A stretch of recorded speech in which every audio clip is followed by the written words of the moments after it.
One of the greatest professional and personal experiences I've ever had is having the opportunity to work as a teacher and director at the United Nations Child Care Center in New York City.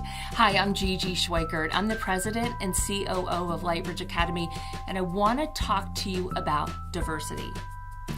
We've always thought of the U.S. as this melting pot where everyone comes together to make this one big thing.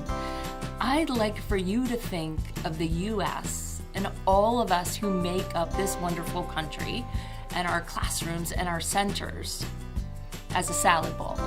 So although we're all together and mixed in there together and working, is that we still maintain our identity. So one of the awesome things about children is they celebrate diversity.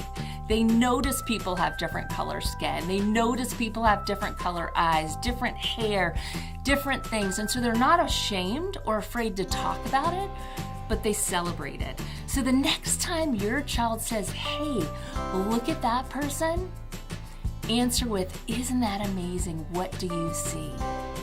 Try that tip and see if it works.